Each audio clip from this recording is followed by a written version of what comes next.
ہمارے چینل کو سبسکرائب کریں اور بیل آئیکن دبائیں۔ السلام علیکم ورحمۃ اللہ تعالی وبرکاتہ۔ الحمد للہ رب العالمین والعاقبۃ للمتقین والصلاة والسلام علی سید الانبیاء والمرسلین وعلی آلہ واصحابہ اجمعین، اما بعد فاعوذ باللہ من الشیطان الرجیم، بسم اللہ الرحمن الرحیم۔ یا ایہا الذین آمنوا اتقوا اللہ وکونوا مع الصادقین۔ صدق اللہ مولانا العظیم وصدق رسولہ النبی الامین المتین الکریم، ونحن علی ذلک لمن الشاہدین والشاکرین والذاکرین والحامدین والحمد للہ رب العالمین۔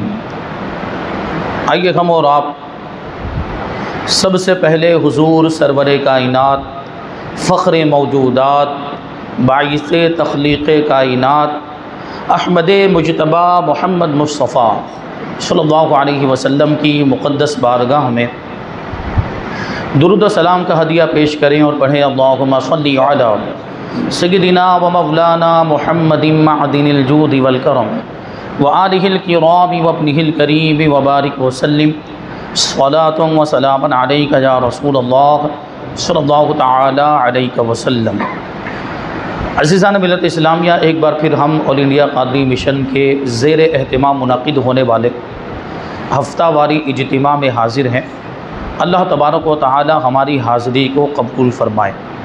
یہ غوث پاک رضی اللہ تعالی عنہ کا مہینہ ہے، اور اسی مناسبت سے انشاءاللہ تبارک و تعالی آج ہم سیدنا شیخ عبد القادر جیلانی بغدادی غوث اعظم رضی اللہ تعالی عنہ کا تذکرہ کریں گے۔ اور آج کا جو ہمارا عنوان ہے، آج کا جو ٹاپک ہے، وہ بڑا ہی پیارا عنوان ہے۔ کیا ہے وہ؟ غوث پاک رضی اللہ تعالی عنہ کا دلوں پر قبضہ۔ اللہ تبارک و تعالی اپنے ولیوں کو یہ اختیار عطا فرماتا ہے کہ وہ لوگوں کے دلوں کو اپنے قبضے میں کر لیتے ہیں، لوگوں کے دل کی دنیا، دل کی کیفیت کو تبدیل کر دیا کرتے ہیں۔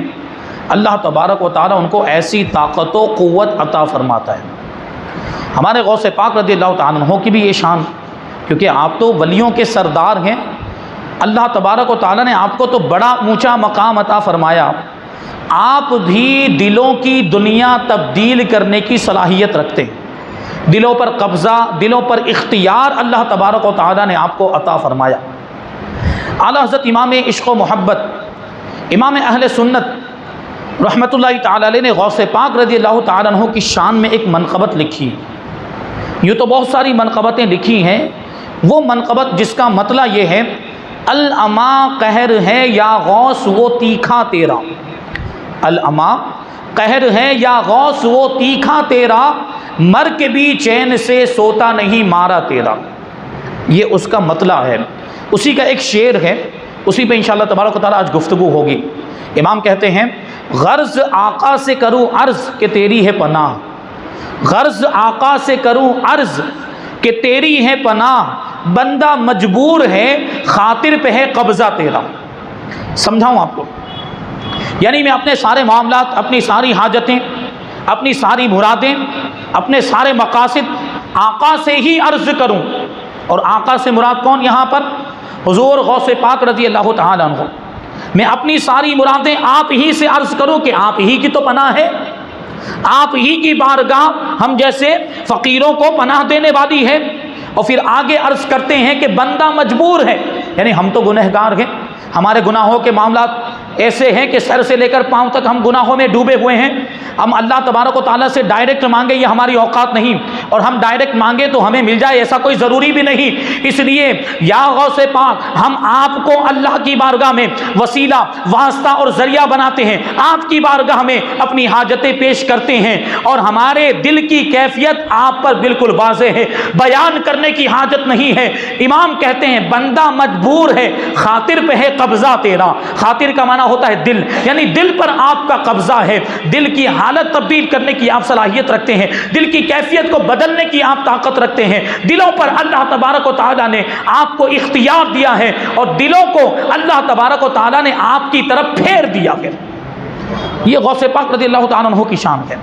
یہ ہمارا عقیدہ ہے کہ اللہ تبارک و تعالیٰ اپنے ولیوں کو ایسا اختیار عطا فرماتا ہے, ایسی طاقت و قوت عطا فرماتا ہے. لیکن جب یہ بات بد مذہبوں کو پتہ چلتی ہے, یا اس طرح کے کوئی شعر بد مذہبوں کو معلوم ہوتے ہیں, اعلیٰ حضرت رضی اللہ تعالیٰ عنہ کا یہ شعر بھی ان کے پاس پہنچا تو وہ تل ملا گئے. ان کا تو یہی حال ہے, اور شرک کے فتوے لگانا شروع کر دیا. اعلیٰ حضرت نے کیا کہا, خاطر پہ ہے قبضہ تیرا. غوث پاک کی بارگاہ میں عرض کرتے ہیں کہ یا غوث دلوں پر آپ کا قبضہ ہے. تو یہ لوگ کیا کہنے لگ گئے, یہ لوگ کہتے ہیں کہ دلوں پر تو قبضہ اللہ تبارک و تعالیٰ کا ہے.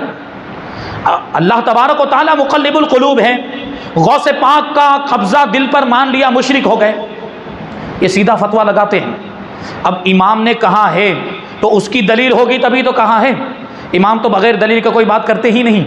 تو اعلیٰ حضرت رضی اللہ تعالیٰ عنہ نے کیوں ارشاد فرمایا؟ یقیناً ہمارا عقیدہ ہے کہ حقیقی مقلب القلوب اللہ تبارک و تعالیٰ ہے, دلوں کو پھیرنے والا, دلوں کو تبدیل کرنے والا, دلوں کی کیفیت بدل دینے والا حقیقت میں اللہ تبارک و تعالیٰ ہے. اور حقیقت میں سارے لوگوں کے دل اللہ تبارک و تعالیٰ کے قبضہ قدرت میں ہے. یہ ہمارا عقیدہ ہے. لیکن امام کہتے ہیں حق یہ ہے کہ حقیقت میں اللہ تبارک و تعالیٰ ہی مقلب القلوب ہے, لیکن اس کی قدرت میں کوئی کمی نہیں ہے, اور اس کی عطا کا باب وسیع مسدود نہیں ہے, یعنی اس کی عطا کا دروازہ بند نہیں ہے. اللہ تبارک و تعالیٰ قدرت والا ہے, حقیقی مقلب القلوب ہے, لیکن اپنے بندوں میں سے جسے چاہتا ہے دلوں پر قدرت عطا فرماتا ہے, دلوں پر طاقت عطا فرماتا ہے, دلوں پر قبضہ عطا فرماتا ہے. تو ہمارا عقیدہ یہ ہے کہ حقیقت میں قبضہ تو اللہ تبارک و تعالیٰ کا ہے دلوں پر, لیکن اللہ کے ولیوں کو بھی یہ اختیار ملتا ہے, اللہ تبارک و تعالیٰ کی بارگاہ سے ملتا ہے.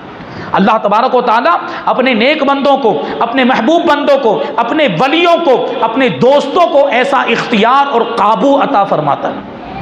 اور یہ بات جو بیان ہوئی نا, یہ ہم ایسے ہی نہیں کہتے, ہمارے پاس قرآن کے بھی دلائل ہیں اور احادیث کے بھی دلائل ہیں. قرآن مجید میں اللہ تبارک و تعالیٰ ارشاد فرماتا ہے وَلَٰكِنَّ اللَّهَ يُسَلِّطُ رُسُلَهُ عَلَىٰ مَن يَشَاءُ, لیکن اللہ تبارک و تعالیٰ اپنے رسولوں کو جس پر چاہتا ہے قابو عطا فرماتا ہے, کنٹرول عطا فرماتا ہے, تسلط عطا فرماتا ہے, اختیار عطا فرماتا ہے. اب یہاں پہ غور کریں, رسولوں کی بات چل رہی, نبیوں کی بات چل رہی, کہ اللہ تبارک و تعالیٰ اپنے رسولوں کو, اپنے نبیوں کو جس پر بھی چاہتا ہے قابو اور اختیار اور کنٹرول عطا فرماتا ہے. اب یہاں پہ دیکھیں آیت کریمہ میں ایسی کوئی تفصیل نہیں ہے کہ صرف جسموں پر قابو عطا فرماتا ہے, بلکہ مطلق فرمایا گیا. اس سے ثابت ہوتا ہے کہ اللہ تبارک و تعالیٰ اپنے رسولوں کو لوگوں کے جسموں پر بھی قابو عطا فرماتا ہے اور ان کے دلوں پر بھی قابو عطا فرماتا ہے. بات سمجھ میں آئے تو سبحان اللہ بولیں, آپ خاموشی کے ساتھ سنتے. بات کتنی واضح ہے. اللہ تبارک و تعالیٰ اپنے نبیوں اور رسولوں کو ایسا پاور عطا فرماتا ہے. اب دیکھیں ہم فرشتوں کی بات کریں تو قرآن مجید میں 10ویں پارے کی آیت کریمہ جنگ بدر کا واقعہ بیان ہو رہا ہے. اللہ تبارک و تعالیٰ فرماتا ہے جنگ بدر میں فرشتے آئے تھے مدد کے لیے. پروردگار فرماتا ہے اذ یوحی ربک الی الملائکۃ انی معکم فثبتوا الذین آمنوا. یاد کرو جب تمہارا رب فرشتوں کی طرف وحی فرما رہا تھا کہ میں تمہارے ساتھ ہوں, یعنی اے ایمان والو میں تمہارے ساتھ ہوں, تمہیں ڈرنے کی ضرورت نہیں ہے, تمہیں گھبرانے کی ضرورت نہیں ہے, تمہیں خوف کرنے کی حاجت نہیں. اور اے فرشتوں ایمان والوں کے دلوں کو جما دو, ایمان والوں کے دلوں کو قائم رکھو. دیکھیے اللہ تبارک و تعالیٰ فرشتوں سے فرما رہا ہے کہ ایمان والوں کے دلوں کو جما دو، یعنی ایمان والوں کے دلوں کو قائم رکھو، پرسکون کر دو، مطمئن کر دو، ان کے دلوں میں دشمنوں کا خوف نہ آنے پائے، دشمنوں کا ڈر نہ آنے پائے، ایسا کر دو۔ اب ظاہر سی بات، فرشتوں کو کون حکم دے رہا ہے؟ خود پروردگار حکم دے رہا ہے، اور دلوں کو جمانا، دلوں کی کیفیت مضبوط کر دینا اور دلوں کو قائم رکھنا، دلوں سے دشمنوں کا خوف نکال دینا، یہ کون کر سکتا ہے؟ جس کو طاقت دی گئی ہو، جس کو اختیار دیا گیا ہو، جس کو قابو دیا گیا ہو، وہی تو کر سکتا ہے۔ پتا چلا کہ اللہ تبارک و تعالی فرشتوں کو بھی دلوں پر قبضہ عطا فرماتا ہے، فرشتوں کا اختیار ثابت ہوا۔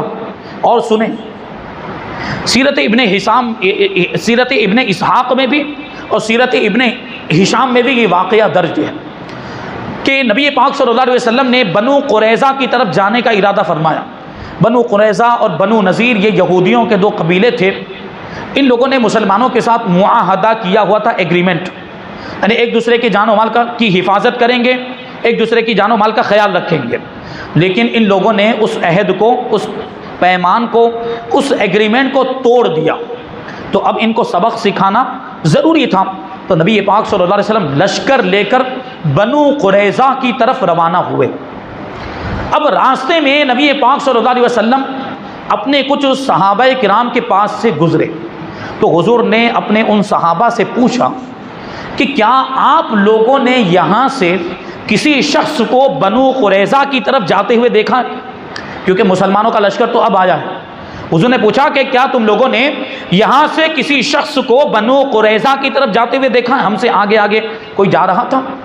تو صحابہ کرام نے عرض کیا، ہاں یا رسول اللہ، ہم نے دحیہ کلبی کو دراز گوش پر سوار ہو کر یہاں سے جاتے ہوئے دیکھا۔ صحابہ کرام نے کس کا نام لیا؟ حضرت دحیہ کلبی، یہ صحابی رسول ہیں، حضرت دحیہ کلبی کا نام لیا۔ اور یہ آپ نے بات سنی ہوگی کہ حضرت جبرائیل امین علیہ السلام جب انسانی شکل میں آتے تھے تو اکثر و بیشتر حضرت دحیہ کلبی کے شکل و صورت میں تشریف لاتے تھے۔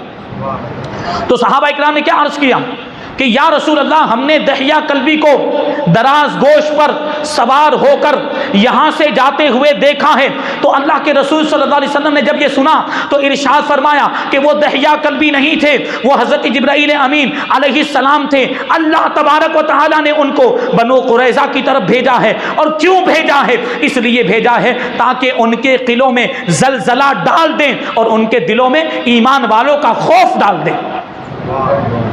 حضرت جبرائیل کو کس لیے بھیجا اللہ تبارک و تعالیٰ نے؟ تاکہ ان کے قلوں میں زلزلہ ڈال دیں، ان کے قلوں کو کمزور کر دیں، قلوں کی دیواروں کو ہلا کر رکھ دیں، اور ان کے دلوں میں مسلمانوں کا روب و دبدبہ ڈال دیں۔ اب روب و دبدبہ کون ڈال سکتا ہے؟ دلوں کے اندر مسلمانوں کا خوف کون ڈال سکتا ہے؟ جس کو اختیار دیا گیا ہو، جس کو طاقت دی گئی ہو۔ تو پتہ چلا کہ اللہ تبارک و تعالیٰ نے حضرت جبرائیل امین کو یہ طاقت عطا فرمائی ہے۔ حضرت جبرائیل کی طاقت ثابت ہوئی، دلوں پر قبضہ ثابت ہو گیا۔ ایک اور روایت امام بیہقی نے سنن کبریٰ میں اس کو روایت کیا، حضرت عبداللہ ابن عباس سے روایت ہے، اللہ کے رسول صلی اللہ علیہ وسلم نے فرمایا کہ اذا جلس القاضی مجلسہ حبط علیہ ملکان یسودانہ ویوفقانہ ویرشدانہ ما لم یجر واذا جار عرجا وترکہ۔ یعنی اللہ کے رسول فرماتے ہیں کہ جب کوئی قاضی یعنی شریعت کا فیصلہ کرنے والا جب اپنی مجلس میں بیٹھتا ہے اچھی نیت کے ساتھ، شریعت کے مطابق فیصلہ کرنے کے لیے بیٹھتا ہے، پرانے زمانے میں ہوتا تھا، وہ قاضی شرع ہوا کرتے تھے، شریعت کے قاضی، لوگ اپنے مقدمات ان کے پاس لے کر جاتے تھے اور وہ شریعت کے مطابق ان کے درمیان فیصلہ کرتے تھے۔ تو حضور ایسے قاضیوں کے بارے میں فرماتے ہیں کہ جب قاضی اپنی مجلس میں بیٹھتا ہے تو اس پر دو فرشتے اترتے ہیں، آسمان سے دو فرشتے اترتے ہیں جو اسے درستگی کی ہدایت کرتے ہیں اور اسے رہنمائی دیتے ہیں اور اسے صحیح فیصلہ کرنے کی توفیق دیتے ہیں، جب تک کہ وہ ناانصافی نہیں کرتا، جب تک کہ وہ جانبداری سے کام نہیں لیتا۔ لیکن اگر وہ ناانصافی کرنے لگ جاتا ہے، وہ جانبداری سے کام لینے لگ جاتا ہے، تو فرشتے اس کو چھوڑ کر واپس آسمانوں کی طرف چلے جاتے ہیں۔ تو پتہ کیا چلا کہ فرشتے جب وہ قاضی اپنی مجلس میں بیٹھتا ہے تو آسمان سے اترتے ہیں اور قاضی کی ہدایت کا فریضہ انجام دیتے ہیں، اس کی درست رہنمائی کرتے ہیں، صحیح فیصلہ کرنے کی اس کو توفیق دیتے ہیں۔ اور یہ فیصلہ، یہ توفیق دینا، ہدایت کرنا، رہنمائی کرنا، اس کا تعلق دل سے ہوتا ہے۔ تو جس کو کو دل پر اختیار دیا گیا ہو، جس کو دل پر قابو دیا گیا ہو، وہی تو یہ کر پائے گا۔ تو جو دو فرشتے آتے ہیں اللہ تبارک و تعالیٰ ان کو بھی دلوں پر اختیار اور قابو عطا فرماتا ہے۔ تو فرشتوں کا اختیار ثابت ہوتا ہے ان احادیث سے۔ اچھا، فرشتے تو اللہ تبارک و تعالیٰ کے مقرب بندے ہیں، اللہ تبارک و تعالیٰ کی نورانی مخلوق، فرما بردار، کبھی اللہ کی نافرمانی نہیں کرتے، کبھی بھی گناہ کا کام نہیں کرتے، وہ معصوم ہیں، ان سے گناہ ہونا ممکن ہی نہیں۔ تو کوئی یہ کہہ سکتا ہے کہ فرشتے تو بڑے مقرب ہیں، تو اللہ تبارک و تعالیٰ نے ان کو یہ طاقت عطا فرما دی، تو اس میں کون سی تعجب کی بات ہے؟ لیکن آئیے آپ دیکھیں، ہم شیطان کی بات کریں اگر، تو شیطان تو کتنا بڑا مردود ہے، شیطان تو اللہ تبارک و تعالیٰ کا کتنا بڑا نافرمان، سب سے پہلا کافر، سب سے پہلا منکر، انکار کرنے والا، اللہ تبارک و تعالیٰ کے حکم کو نہ ماننے والا، اور اللہ تبارک و تعالیٰ کا دشمن، نبی کی شان میں گستاخی کرنے والا، حضرت آدم علیہ السلام کو سجدہ کرنے سے اس نے انکار کر دیا تھا۔ آئیے ہم شیطان کی طاقت و قوت کو ملاحظہ کرتے ہیں۔ شیطان کو جب سجدہ نہ کرنے کی وجہ سے اللہ تبارک و تعالیٰ نے اپنی بارگاہ سے ہانک دیا، اپنی بارگاہ سے نکال دیا، تو جاتے جاتے شیطان نے اللہ تبارک و تعالیٰ کی بارگاہ میں کیا کہا تھا؟ بما اغویتنی لأزیننہم اجمعین ولاغوینہم اجمعین، او کما قال اللہ تبارک و تعالیٰ کہ تو نے مجھے گمراہ کر دیا ہے، اور اے پروردگار میں بھی ان سارے انسانوں کو گمراہ کر دوں گا، ان کے سامنے ان کے برے اعمال کو سنوار کر سجا کر دکھاؤں گا، اور جہنم کو ان سے بھر دوں گا، یعنی سب کو گمراہ کر دوں گا۔ شیطان نے یہ بات پروردگار کی بارگاہ میں کہی تھی کہ میں سارے انسانوں کو گمراہ کر دوں گا، اولاد آدم کو گمراہ کر دوں گا، اور جہنم کو ان کے ذریعے سے بھر دوں گا۔ تو اللہ تبارک و تعالیٰ نے اس کے جواب میں ارشاد فرمایا، ان عبادی لیس لک علیہم سلطان، کہ ہاں تو دوسرے لوگوں کو تو گمراہ کر سکتا ہے، عام لوگوں کو بہکا سکتا ہے اور سیدھی راہ سے بھٹکا سکتا ہے، لیکن میرے کچھ خاص بندے ہوں گے، ان پر تیرا کوئی قابو نہیں چلے گا، ان پر تیرا کوئی کنٹرول نہیں ہوگا، تو ان کو بہکا نہیں پائے گا، ان کو گمراہ نہیں کر پائے گا۔ وہ میرے خاص بندے، میرے دوست ہوں گے، میرے ولی ہوں گے، متقی پرہیزگار بندے ہوں گے، ان پر تیرا کوئی داؤ پیچ نہیں چل پائے گا۔ دیکھیے شیطان کی بات چل رہی ہے، شیطان اللہ تبارک و تعالیٰ کے کتنا بڑا نافرمان، اس نے کیا کہا کہ میں سارے انسانوں کو گمراہ کر دوں گا، اور وہ گمراہ کرتا بھی ہے۔ تو دیکھیں اللہ تبارک و تعالیٰ نے صرف اپنے خاص بندوں کی بات کہی کہ میرے خاص بندوں پر تیرا داؤ پیچ نہیں چلے گا، مطلب یہ ہے کہ ان کے علاوہ کو تو گمراہ کر سکتا ہے، ان کے علاوہ کو تو بہکا سکتا ہے، ان کے علاوہ کو جہنم میں لے جا سکتا ہے۔ یہ ثابت ہوا نا، وہ گمراہ کرنا، سیدھے راستے سے بھٹکا دینا، بہکانا اور جہنم کا حقدار بنا دینا، اس کا تعلق دل سے ہوتا ہے۔ تو پتہ کیا چلا کہ شیطان کو بھی لوگوں کے دلوں پر اختیار دیا گیا، شیطان کی طاقت و قوت کا یہ عالم۔ تو شیطان، ہم خود بھی تو بولتے ہیں کہ کوئی غلط کام ہو جائے تو ہم کہتے ہیں اور شیطان کے بہکانے کی وجہ سے ہو گیا، کوئی گناہ کا کام ہو جائے یا شیطان نے گمراہ کر دیا تھا اس لیے ہو گیا، شیطان نے کروایا، بولتے ہیں نا، اور یہ ہونا بھی چاہیے۔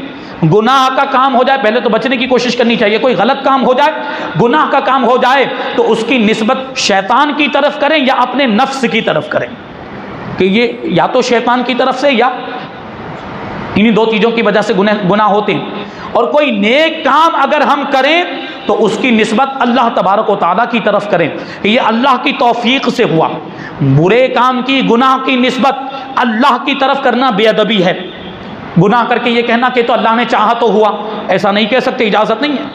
تو یہ بات یاد رکھیں، شیطان کو اللہ تبارک و تعالیٰ نے یہ اختیار عطا فرمایا کہ وہ لوگوں کو گمراہ کرتا ہے، اس کے پاس یہ طاقت ہے۔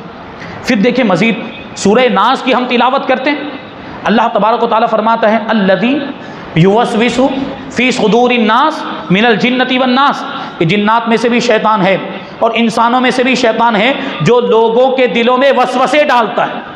اب وسوسے کون ڈال سکتا ہے دل میں؟ جس کو دل پر اختیار دیا گیا وہی تو وسوسے ڈال پائے گا۔ دلوں میں برے خیالات کون پیدا کر پاتا ہے؟ کون کرے گا؟ جس کو دل پر قابو دیا گیا وہی تو۔ پتہ کیا چلا کہ شیطان کو بھی یہ قابو دیا گیا ہے۔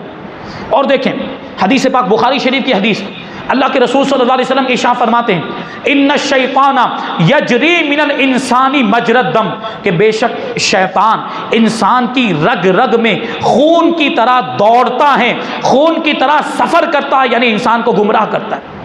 تو یہ خون کی طرح رگ رگ میں سفر کرنا اور انسان کو گمراہ کرنا یہ کب ہو سکتا ہے؟ وہی بات ہے. پھر دیکھیں ایک حدیث پاک، یہ صحیحین کے اندر موجود، یعنی بخاری شریف میں بھی یہ حدیث موجود ہے اور مسلم شریف کے اندر بھی موجود ہے. اللہ کے رسول صلی اللہ علیہ وسلم فرماتے ہیں کہ جب اذان ہوتی ہے تو شیطان گوز مارتا ہوا بھاگتا ہے. اذان کی آواز سن کر شیطان بھاگتا ہے، ہوا خارج کرتا ہوا بھاگتا ہے، اور جب اذان مکمل ہو جاتی ہے تو پھر واپس آ جاتا ہے، اور پھر جب اقامت کہی جاتی ہے، جب تکبیر کہی جاتی ہے تو پھر سے بھاگتا ہے، اور جب تکبیر مکمل ہو جاتی ہے، اقامت مکمل ہو جاتی ہے تو پھر آ جاتا ہے. اور نمازی اور اس کے دل کے درمیان حائل ہو جاتا ہے شیطان.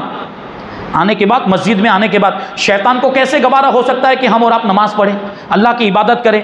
وہ تو اس کو پسند ہی نہیں ہے. شیطان تو لوگوں یہ چاہتا ہے کہ لوگ نماز پڑھنا چھوڑ دیں، عبادت کرنا چھوڑ دیں، گناہوں میں مبتلا رہیں، گمراہ ہو جائیں. شیطان تو یہی چاہتا ہے، تو نماز بھی پڑھنے نہیں دیتا. وہ تو کیا کرتا ہے؟ وہ حدیث کے الفاظ ہیں، حضور فرماتے ہیں کہ تکبیر مکمل ہونے کے بعد شیطان واپس مسجد میں آتا ہے اور نمازی اور اس کے دل کے درمیان حائل ہو جاتا ہے، اور اس کے دل میں وسوسے ڈالتا ہے، اس کو باتیں یاد دلاتا ہے کہ یہ یاد کر، وہ یاد کر. ہوتا ہے کہ نہیں ہوتا؟ نماز میں ہمیں جو باتیں پہلے یاد نہیں تھی وہ نماز میں یاد آتی ہیں. وہ کاروبار تجارت کا حساب و کتاب یاد آنے لگتا ہے، بازار کی باتیں یاد آنے لگتی ہیں، گھر کی باتیں یاد آنے لگتی ہیں، یہ یاد آنے لگتا ہے، وہ یاد آنے لگتا ہے، کیونکہ شیطان ہمیں یاد دلا رہا ہوتا ہے. شیطان ہمارے دل میں یہ خیالات پیدا کر رہا ہوتا ہے، شیطان وسوسے ڈالتا ہے. جو باتیں یاد نہیں ہوتی وہ بھی ہمیں نماز میں یاد آ رہی ہوتی ہے، یہاں تک کہ نمازی بھول جاتا ہے کہ اس نے کتنی رکعتیں پڑھی ہیں، 1 رکعت پڑھی ہے یا 2 رکعت پڑھی ہے، 3 پڑھی ہے یا 4 پڑھی. ہوتا ہے کہ نہیں ایسا؟ یہ شیطان کے بہکانے کی وجہ سے ہوتا ہے، یہ شیطان کے وسوسے ڈالنے کی وجہ سے ہوتا ہے. شیطان وسوسے ڈالتا ہے تو کیوں ڈالتا ہے؟ کیوں؟ اس کو اس طاقت دی گئی ہے، اس کو اختیار دیا گیا ہے، اس لیے وہ وسوسے ڈالتا ہے. تو اب آپ سوچیں، یہ فرشتوں کی طاقت و قوت ہے، اور شیطان جو کہ اللہ تعالیٰ کا دشمن ہے، اللہ تبارک و تعالیٰ کا نافرمان، یہ اس کا اختیار اور یہ اس کی طاقت و قوت. اور یہ تو سب مانتے، وہ بد مذہب بھی مانیں گے. شیطان کی طاقت کا تو اعتراف کریں گے، لیکن حضور کی طاقت کا، اختیار کا انکار کریں گے. غوث پاک اور اولیاء کرام کی طاقت کا انکار کریں گے.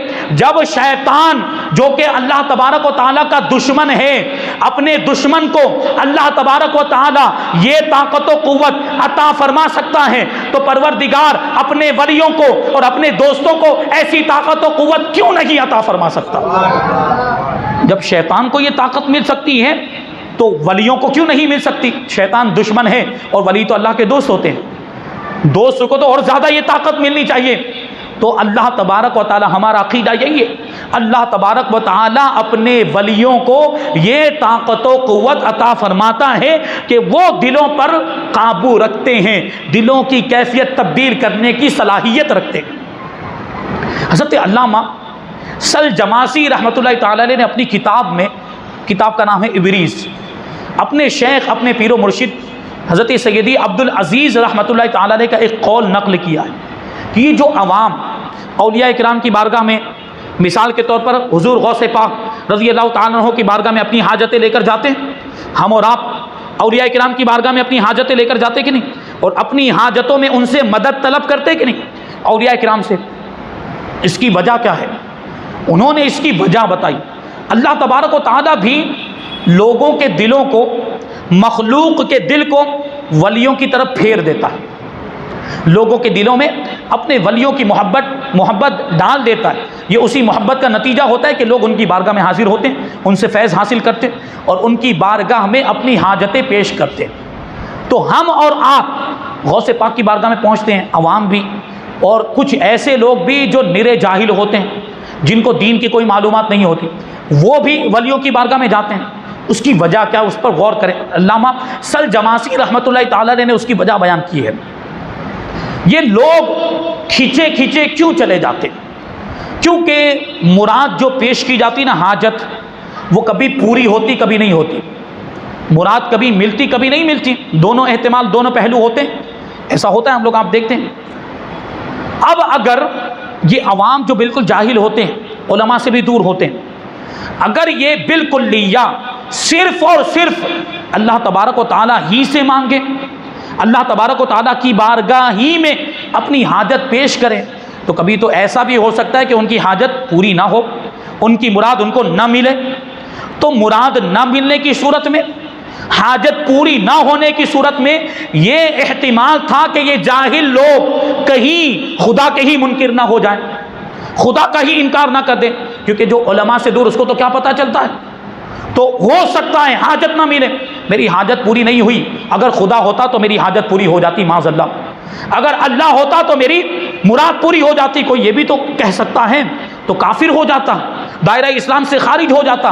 اس لیے اللہ کے ولیوں نے لوگوں کے دلوں کو اپنی طرف پھیر لیا کہ جو حاجتیں پیش کرنی ہو ہماری بارگاہ میں پیش کرو، کہ اگر خدا نہ خواستہ بالفرض کوئی حاجت پوری بھی نہ ہو تو جب بد اعتقادی پیدا ہو، جو برا عقیدہ پیدا ہو تو ان کے تعلق سے پیدا ہو، جن کی بارگاہ میں حاجت پیش کی ہے اور ان کا ایمان سلامت رہے، وہ خدا کا انکار کرنے سے بچ جائیں۔ اس لیے اللہ تبارک و تعالی اپنے ولیوں کو یہ طاقت و قوت عطا فرماتا ہے اور لوگوں کے دلوں میں ان کی محبت ڈال دیتا ہے۔ یہ شان ہے اللہ والوں کی۔ تو غوث پاک رضی اللہ تعالیٰ عنہ تو ولیوں کے سردار ہے، امام الاولیاء ہیں، ان کی کیا شان ہوگی؟ اللہ تبارک و تعالیٰ نے کیسا اختیار عطا فرمایا، دلوں پر کیسا قبضہ ہے۔ اعلیٰ حضرت رضی اللہ تعالیٰ عنہ نے یہ بات نقل فرمائی، اور اس کے بعد غوث پاک رضی اللہ تعالیٰ عنہ کے ایسے واقعات معتبر کتابوں کے حوالے سے نقل فرمائے ہیں جن سے غوث پاک رضی اللہ تعالیٰ عنہ کا دلوں پر قبضہ ثابت ہوتا ہے۔ ابھی وقت زیادہ نہیں، صرف ایک واقعہ بیان کرتا ہوں، انشاءاللہ آئندہ اتوار کو ہم مزید واقعہ شامل کریں گے۔ ایک واقعہ آپ سماعت کریں۔ حضرت ملا علی قاری رحمۃ اللہ تعالیٰ علیہ اپنی کتاب نزہۃ الخاطر الفاطر فی ترجمۃ سیدی شریف عبد القادر میں فرماتے ہیں، یعنی غوث پاک رضی اللہ تعالیٰ عنہ کی سیرت پہ انہوں نے یہ کتاب لکھی۔ حضرت ملا علی قاری بہت بڑے عالم دین، بہت بڑے محدث اور بہت بڑے فقیہ گزرے ہیں، انہوں نے یہ کتاب لکھی ہے غوث پاک رضی اللہ تعالیٰ عنہ کی سیرت کے بارے میں۔ اس میں انہوں نے یہ واقعہ لکھا کہ حضرت ابو محمد صالح مغربی رحمۃ اللہ تعالیٰ علیہ، ان کے پیر و مرشد کا نام ہے حضرت شعیب ابو مدین رحمۃ اللہ تعالیٰ علیہ، یعنی حضرت ابو محمد صالح کو ان کے پیر و مرشد نے حکم دیا کہ تم بغداد شیخ محی الدین عبد القادر کی بارگاہ میں جاؤ اور ان سے فقر کی تعلیم حاصل کرو۔ دیکھیے وہ خود اللہ کے ولی ہیں، لیکن غوث پاک کی بارگاہ میں بھیج رہے ہیں، کیونکہ غوث پاک کا مقام و مرتبہ وہ بھی جانتے تھے کہ جیسی تعلیم وہاں ملے گی کہیں اور نہیں مل پائے گی، جیسا فیضان وہاں ملے گا کہیں اور نہیں مل پائے گا۔ وہ ولیوں کے سردار ہیں، ان کی بارگاہ بڑی اونچی بارگاہ ہے۔ تو حضرت شعیب ابو مدین نے اپنے مرید حضرت ابو محمد صالح کو کہاں بھیجا؟ غوث پاک رضی اللہ تعالیٰ عنہ کی بارگاہ میں، اور کیا کرنے کے لیے؟ فقر کی تعلیم حاصل کرنے کے لیے۔ فقر کیا ہوتا ہے؟ فقر کا ویسے تو معنی اور مطلب ہوتا ہے محتاجی، غریبی اور تنگ دستی، لیکن یہاں عام طور پر ہم جو محتاجی اور غریبی بولتے ہیں وہ والی غریبی اور وہ والی محتاجی مراد نہیں ہے، بلکہ یہاں صوفیاء کرام جو مراد لیتے ہیں نا، صوفیاء کرام کی اصطلاح مراد ہے۔ اللہ کے ولیوں کی اصطلاح میں فقر کا مطلب ہوتا ہے صرف اور صرف اللہ تبارک و تعالیٰ کا محتاج ہونا، اور دنیا سے، دنیا والوں سے اور دنیا کی چیزوں سے بالکل بے رغبت ہو جانا، لا تعلق ہو جانا، بے نیاز ہو جانا۔ اسی وجہ سے آپ دیکھتے ہوں گے کہ اللہ والے صرف اپنے پروردگار سے اپنی لو لگا لیتے ہیں، اپنا تعلق قائم کر لیتے ہیں، پھر دنیا کی ساری چیزوں سے بے نیاز ہو جاتے ہیں، پھر دنیا کی کسی چیز کی ان کو حاجت نہیں ہوتی، دنیا کی کسی چیز کی ان کو ضرورت نہیں ہوتی، یہاں تک کہ کھانے پینے سے بھی بے نیاز ہو جاتے۔ تو یہ فقر ہے۔ تو فقر کی تعلیم حاصل کرنے کے لیے حضرت ابو محمد صالح کو ان کے پیر و مرشد نے غوث پاک کی بارگاہ میں بھیجا۔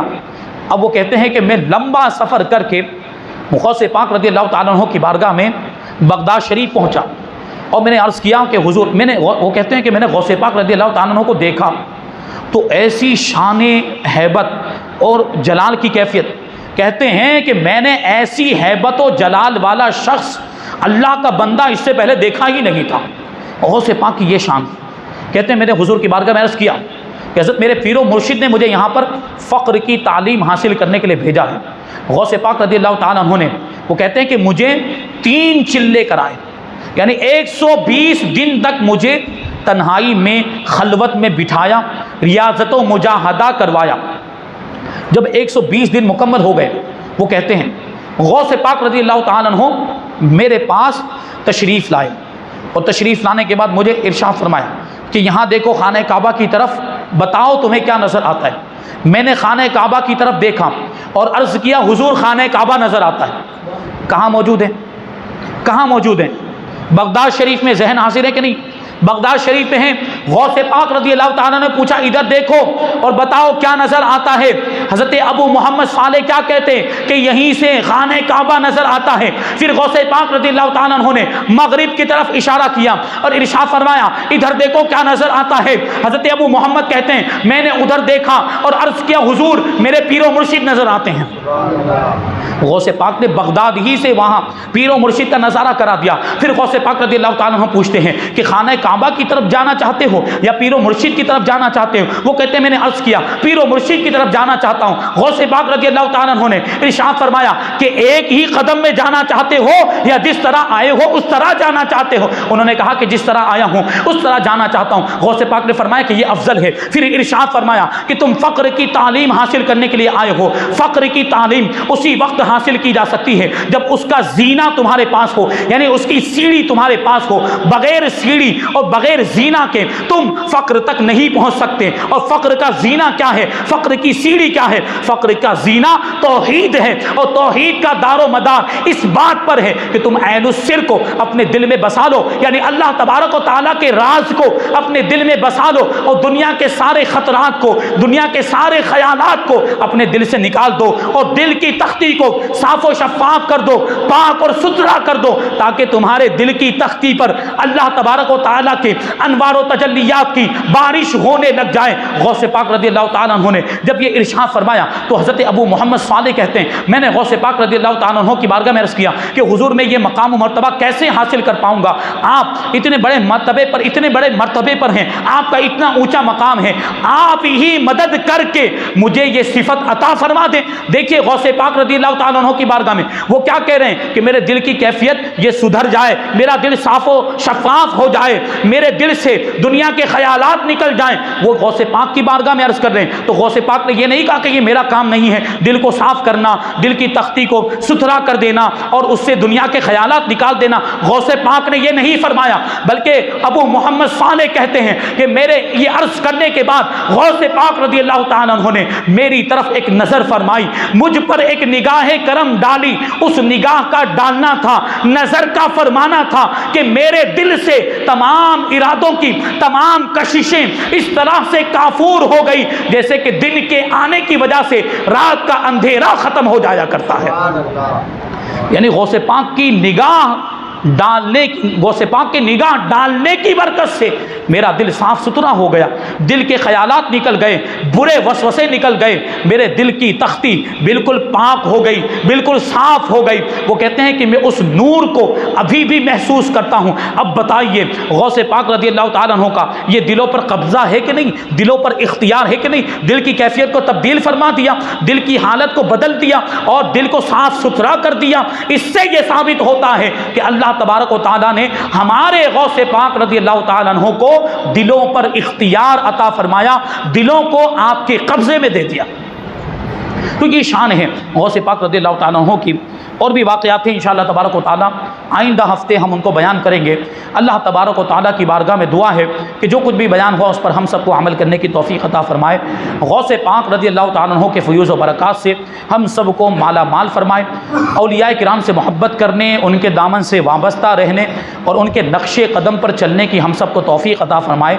ایمان کی سلامتی عطا فرمائے اور ایمان پر ہی ہم سب کا خاتمہ فرمائے.